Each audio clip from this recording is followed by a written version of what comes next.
తెలంగాణ రాష్ట్ర మంత్రివర్గం బీసీ డిక్లరేషన్లో భాగంగా విద్యా ఉపాధి రాజకీయ వ్యాపార రంగాల్లో బీసీ వర్గాల వారికి 42% రిజర్వేషన్లు కల్పిస్తూ చారిత్రాత్మకంగా తీసుకున్న నిర్ణయాన్ని స్వాగతిస్తూ Congress party Ramagundam municipal corporation ఆధ్వర్యంలో గోదావరికని ప్రధాన చౌరస్తాలో పాలాభిషేక కార్యక్రమం ఘనంగా నిర్వహించారు। ఈ కార్యక్రమానికి ముఖ్య అతిథులుగా కార్పొరేషన్ అధ్యక్షులు బొంతల రాజేష్ హాజరు కాగా కాంగ్రెస్ పార్టీ నాయకులు ముఖ్యమంత్రి రేవంత్ రెడ్డి, మంత్రి శ్రీధర్ బాబు, రామగుండం ఎమ్మెల్యే రాజ్ ఠాకూర్ చిత్రపటానికి పాలాభిషేకం చేశారు। అనంతరం బాణసంచ పేల్చి స్వీట్లను పంపిణీ చేస్తూ బీసీ వర్గానికి ఈ నిర్ణయం చైతన్యం తీసుకువస్తుందని ఆనందాన్ని వ్యక్తపరిచారు। ఈ సందర్భంగా బీసీ నాయకులు పెండియాల మహేష్, గట్ల రమేష్ మాట్లాడుతూ ఈ చారిత్రక నిర్ణయం వల్ల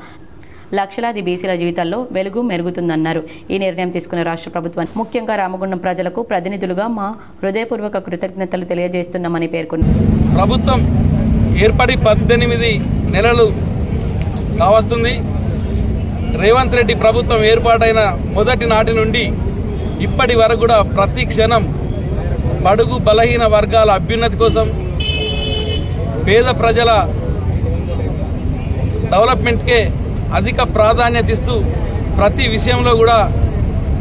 బీసీలను, ఎస్సీలను ఏ విధంగా ముందుకు తేవాలనే కృత నిశ్చయంతో పోతున్న ఈ రాష్ట్ర ప్రభుత్వం మీ అందరికీ తెలుసు, ఇటీవలనే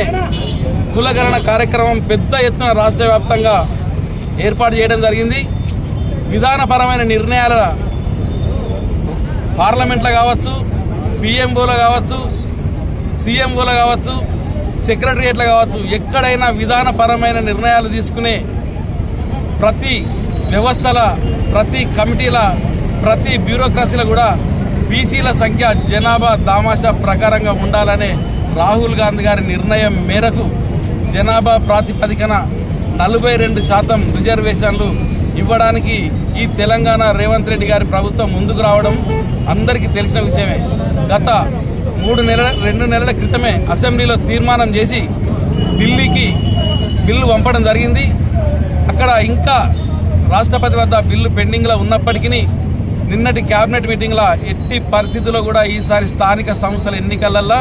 బీసీలకు 42% రిజర్వేషన్లు ఖచ్చితంగా ఇవ్వాల్సిందే, ఇచ్చి తీర్థం। దానికోసం ఎంతవరకైనా ఎంత దూరమైనా పోరాడానికి సిద్ధం ఉన్నామని మెసేజ్ ఇస్తూ నిన్న కేబినెట్లో 42% రిజర్వేషన్లు ఇవ్వడానికి ఆమోదం తెలపడం జరిగింది। అదేవిధంగా త్వరలోనే ఆర్డినెన్స్ ఇచ్చి స్థానిక సంస్థల ఎన్నికలకు వెళ్లడం జరుగుతుంది। దాంట్లో 42% బీసీలకు రిజర్వేషన్లు ఇవ్వడం జరుగుతుంది అని రేవంత్ రెడ్డి గారు నిన్న ప్రకటించడం జరిగింది। దీనికి గాను కాంగ్రెస్ పార్టీ కార్యకర్తలే కాదు, రాష్ట్ర వ్యాప్తంగా ఉన్న బీసీ నాయకులు, బీసీ ప్రజలందరూ కూడా ఈరోజు రాష్ట్ర వ్యాప్తంగా పెద్ద ఎత్తున సంబరాలు నిర్వహించుకుంటారు। దేశవ్యాప్తంగా కూడా భారత్ జోడో యాత్ర ద్వారా అఖిల భారత కాంగ్రెస్ పార్టీ నాయకులు, యువకులకు గాని, విద్యార్థులకు, మేధావులకు, బహుజనులందరికీ కూడా పెద్దనలాగా ఉండేటువంటి రాహుల్ గాంధీ గారు భారత్ జోడో యాత్ర ద్వారా దేశవ్యాప్తంగా తిరిగినటువంటి నేపథ్యంలో మరి 70 సంవత్సరాల స్వతంత్ర భారతదేశంలో బలహీన వర్గాలకు సంబంధించిన అణగారిన కులాలన్నీ కూడా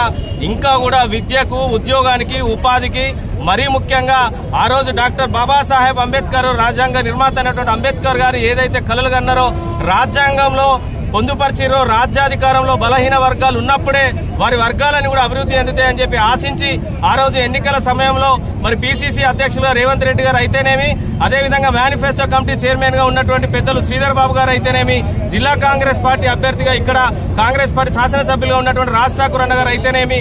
మొత్తం అందరూ కూడా కాంగ్రెస్ పార్టీలో ఉన్న నాయకులు, శాసనసభ్యులు అందరూ కూడా బలహీన వర్గాల అభివృద్ధి జరగాలంటే రాజ్యాధికారంలో వారు ఉన్నప్పుడే అవుతుందని చెప్పి ఆలోచన చేసి మొన్ననే ఇంతకుముందు రమేష్ అన్న గారు చెప్పినట్టుగా కులగణన విషయంలో కూడా కేంద్ర ప్రభుత్వం మెడలు వంచి కేంద్ర ప్రభుత్వాన్ని ఒప్పించినటువంటి నేపథ్యంలో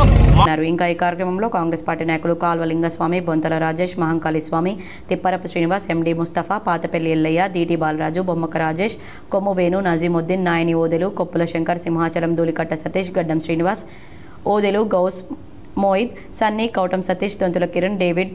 కిరణ్, పలువురు కాంగ్రెస్ కార్యకర్తలు, బీసీ సంఘాల ప్రతినిధులు, యువత పాల్గొన్నారు।